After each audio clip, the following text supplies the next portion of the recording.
My name is David Reske, CEO of Now Speed Marketing, and welcome to this edition of In the Now, where we focus on uncovering the myths and misunderstandings of marketing and leadership with some of the world's most interesting people. And my guest today is Rachel Johnson. Rachel has over 20 years of marketing experience, and she currently works as a fractional CMO, a self-described startup junkie. She's been part of starting and growing many tech companies. Rachel, welcome to the show. Thanks for having me, David. I appreciate it. Sure. So you described yourself as a startup junkie. What attracts you to the startup culture?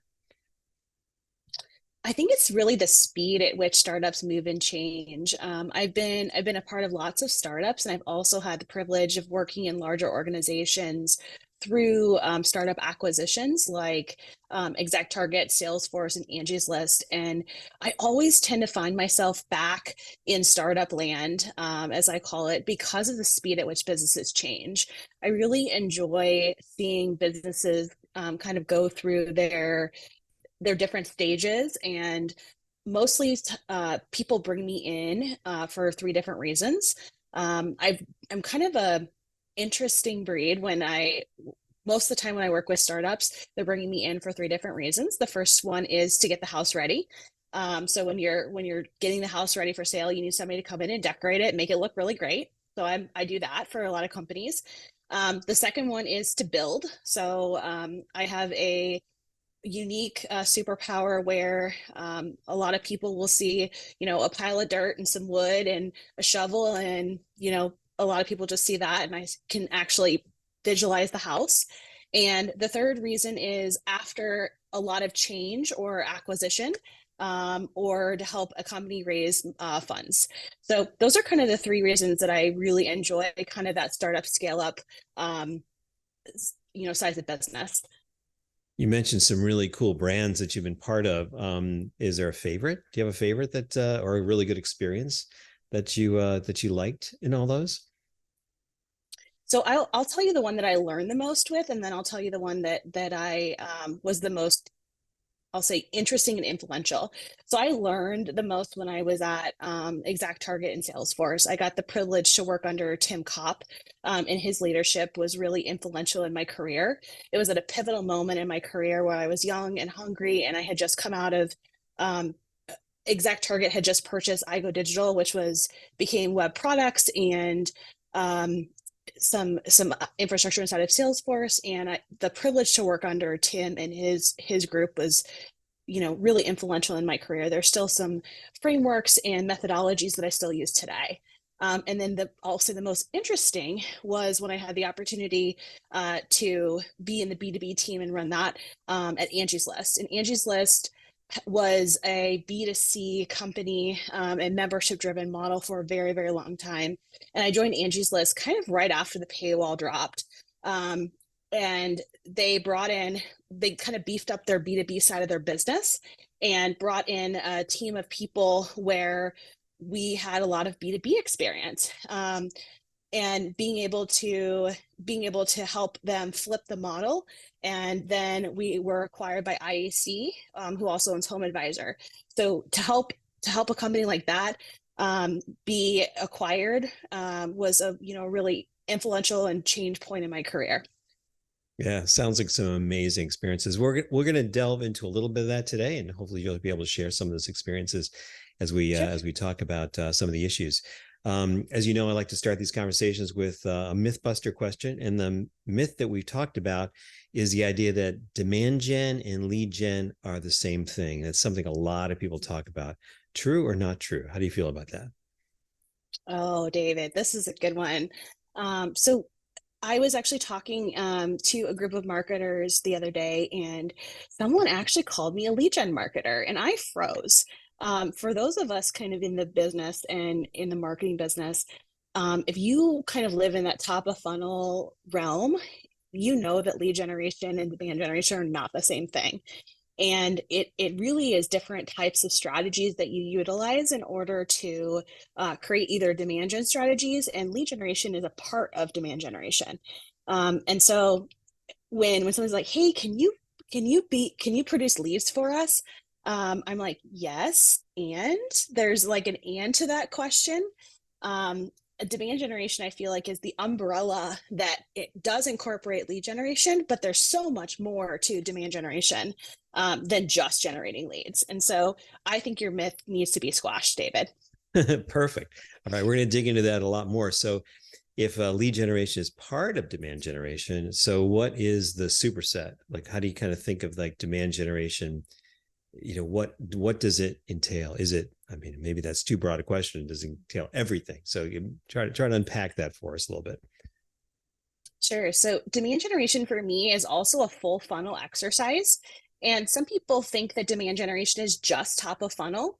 And I think they're missing, some of the best parts of demand generation programs. So for me, demand generation involves digital.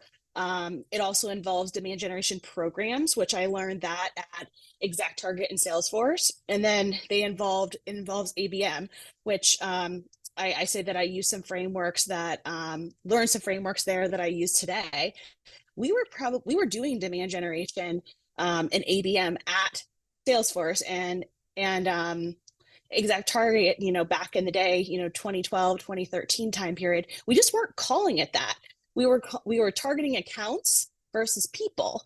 And that's really the crux of what people are doing today with, sophisticated demand generation programs that target or ABM programs that target, accounts versus people. And so I kind of put all of those under that demand generation umbrella. And then if you look at bottom of funnel programs or even customer centric programs, how do you get this person to buy again from you? Let's look at a services model or even a subscription based SaaS model. How do you get that, next seat, or how do you get them to renew? A lot of demand generation marketers forget about, they celebrate when people buy, and then they move on to their next strategy, and they don't think about kind of that customer life cycle. And the bottom of the funnel is, an open hole. It doesn't have like a cyclical arrow next to it, where they're not thinking about programs in different parts of the funnel other than the top. Yeah, that makes a lot of sense.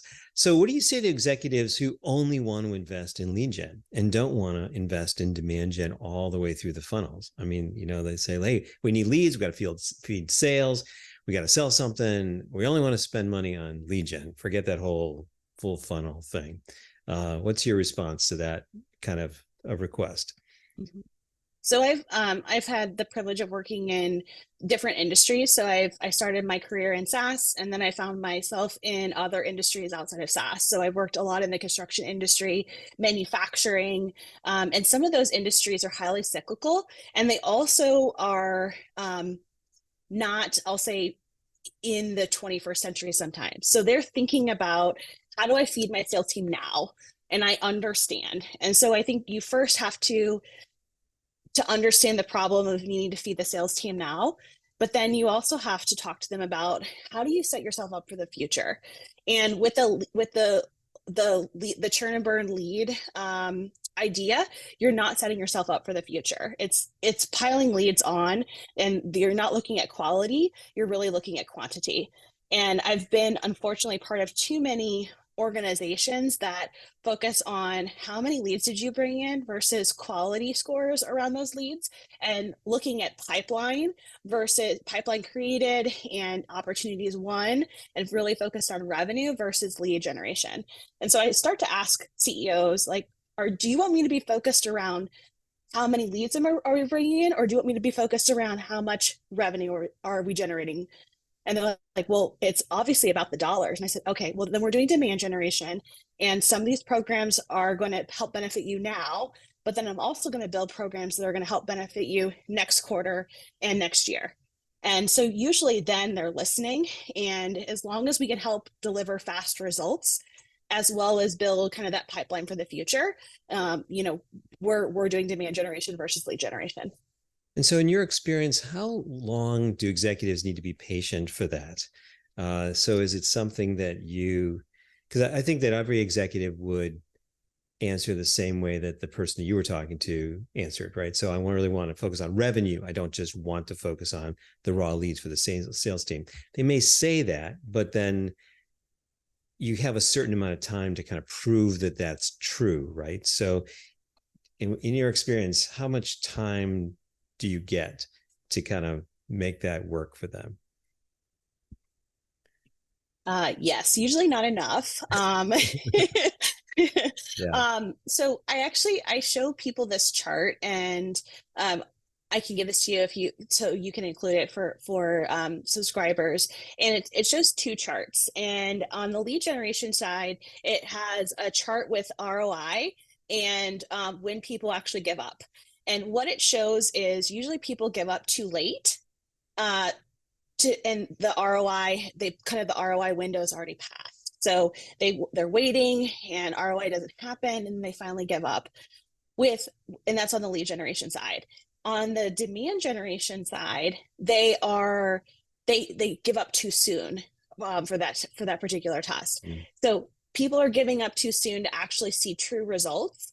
And I tell CEOs, I said, I need you to be patient with me. I need you to be patient, and you're gonna wait longer than it feels comfortable, but I need you to trust. And I'm gonna show you some early results, but then the real results are gonna come later on. And I take this chart out all the time and show them because it is so true that and I recently wrote a post on LinkedIn and an article on this particular subject around for startup uh, executive teams and CEOs, that a lot of CEOs just don't wait long enough on some of their demand gen tests, and then they change to the next thing, and they go to the next thing, and they go to the next thing, and they're still not seeing results because they're just not waiting long enough to see that ROI.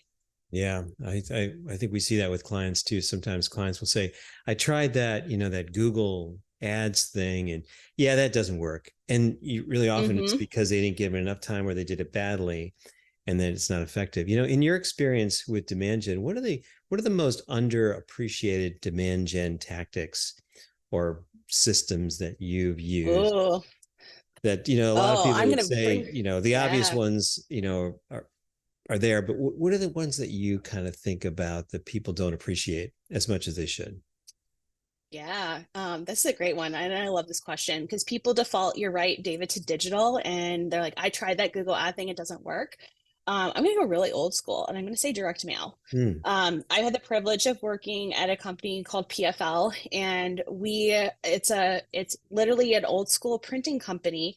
And they found this nice niche between landing a package on people's desk and the automated process that you can create either in your marketing automation system or in Salesforce that kicks off a process that allows that salesperson to know that the package landed on their desk. And what they saw was when they alerted the salesperson that the package landed on their desk, uh, landed on the prospect's desk, they saw a 30% increase in conversions on average with clients with booked meetings, when they were able to see when they were able to connect the dots between package landing on desk and salesperson calling.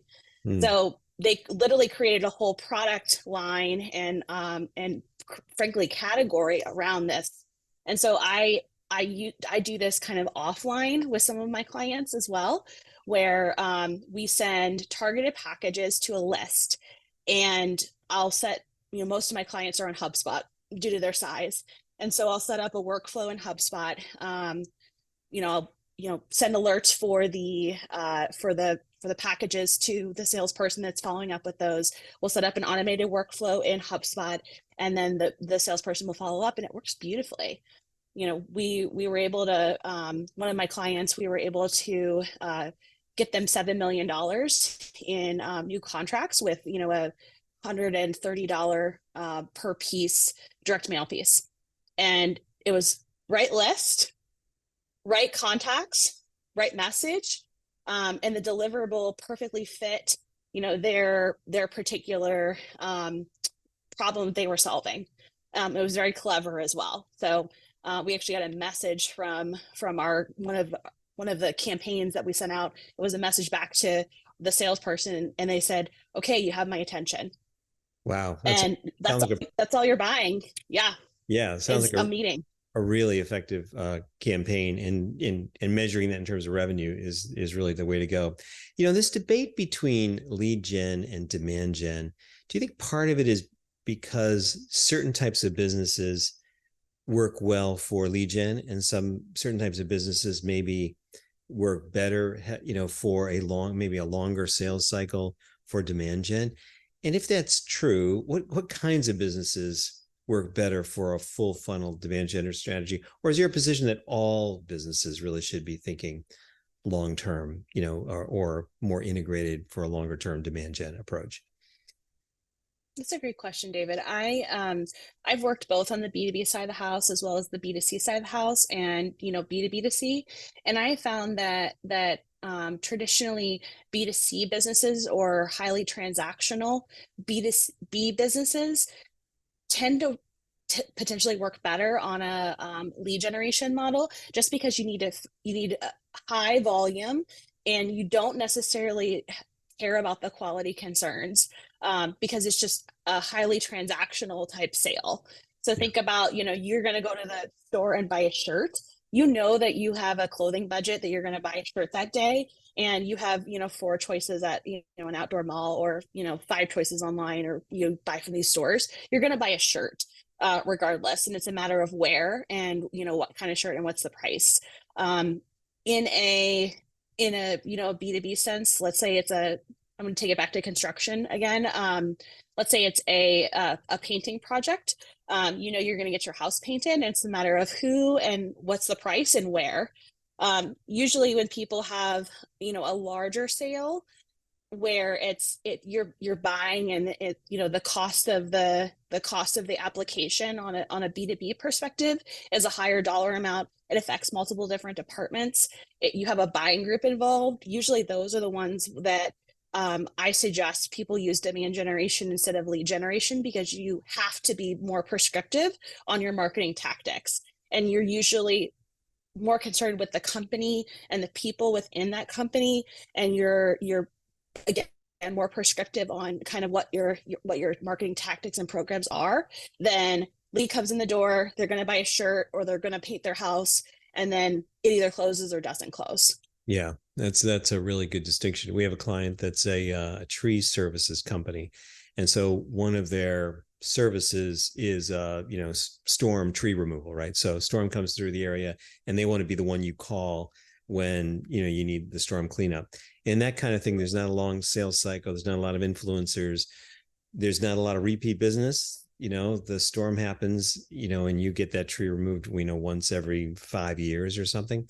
So it's that type of business does lend itself well to lead gen. But in demand gen, we're talking about complex sales, many influencers, larger ticket sales, often corporations who have larger buying cycles.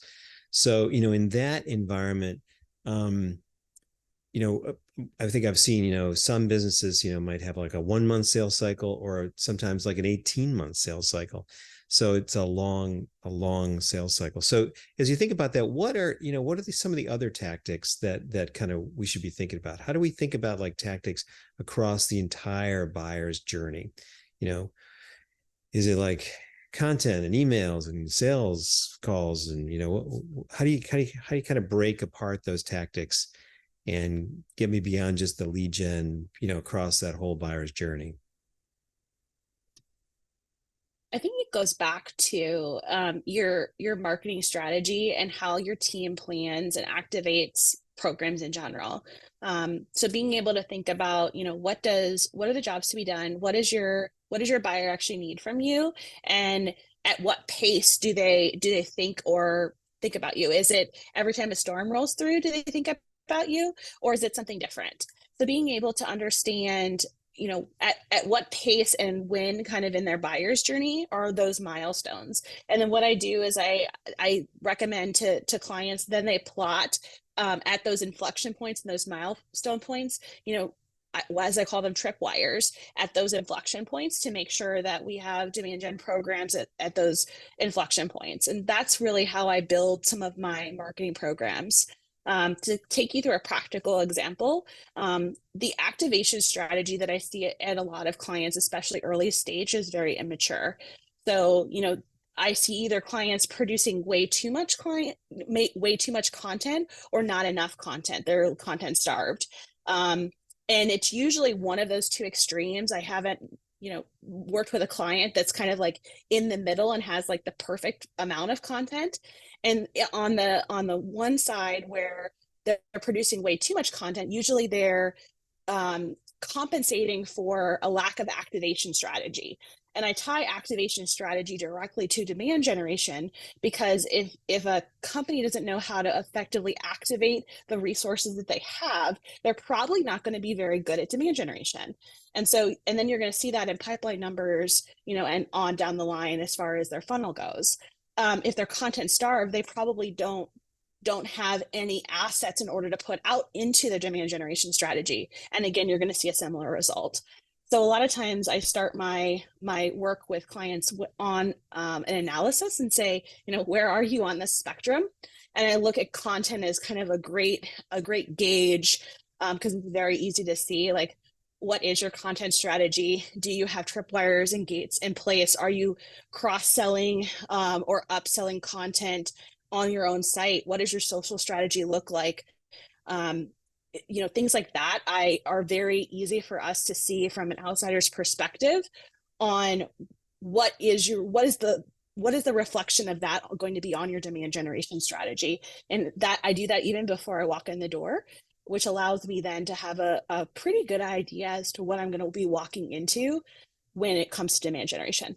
Yeah, that's a great idea. So you can really get a good sense of how mature or how sophisticated they are in terms of their demand generation strategy by the content. In my experience, I've seen, hundreds of clients over the years, and very few of them have all of the content they need across the entire buyer's journey for all segments, for, all product lines, for all of the pain points within each of those products, that all the solutions they solve. It's this, I'm thinking about it like a, 3 or 4 dimensional grid of content that they really need, and let alone, have the content and then have marketing strategies that activate that content and get it into the potential buyer's hands in the right timing, in the right way. One of the things we're working on as an agency is AI-enabled content to help us kind of exponentially get more content. What do you see as the kind of the solution to helping clients think about getting all the content they need? Are you seeing AI as being a tool that helps us get more content out there? Do you think it's just creating junk content, or kind of how do you see a solution to getting all the content that clients need to do this demand gen program? Great question, David. I think as marketers, we need to be smart about how and where we use AI. And I think marketers who don't figure that out now are going to be left behind. What I am telling my clients and how I'm personally using AI is I use it as a starter. And I also am trepidatious on producing whole pieces using all AI. I think that the whether you're firms or companies or individuals that are using pure AI to generate your content, I don't think we know how Google and other search providers are going to see AI content in the future. And so I would be trepidatious to produce all of your content now only using AI. And number 2, we do know that it helps increase efficiency. So are you generating ideas? Are you generating outlines? Are you filling in some gaps on current work using AI? I think that's perfectly natural. And I think it's a great efficiency mechanism to use inside of your teams. Additionally, I've used it with founders or other, let's call them non-fluent people, that to help them create content and help them create outlines, and then using that, having that come back to our team. I've also seen when you're using AI generated content that you need to have a more senior person that's reviewing that content. So somebody that understands your voice, your tone, what's the message that you're trying to get out there, versus a more junior level person that might not catch some of those subtle nuances inside of the content that you're getting back from AI. So that's how I'm currently personally using it and advising my clients to use it. Yeah, I think that makes a lot of sense. I think you're seeing it as a productivity tool, but you've got to be smart about how you use it. You can't just use it cookie cutter. You got to be creative. And I think that insight about having a senior person look at it and really think differently about how it fits into the strategy, into the demand gen program is really a good insight. Well, this has been a great conversation, Rachel. Thank you for taking the time. I think that this distinction between lead gen and demand gen is powerful. I think there's so much more we could talk about here in terms of like thinking about how to actually operationalize that. And maybe we'll have a follow-up conversation to kind of go deeper. But thank you for coming on. If people want to reach out to you and learn more about your services and how you could help them, how would they find you? Sure. Yeah, you can find me on LinkedIn. You can also find me, and I can drop my email address also in the chat. Thank you so much for having me, David. This has been a great conversation. Great. Thanks again for joining. I appreciate it.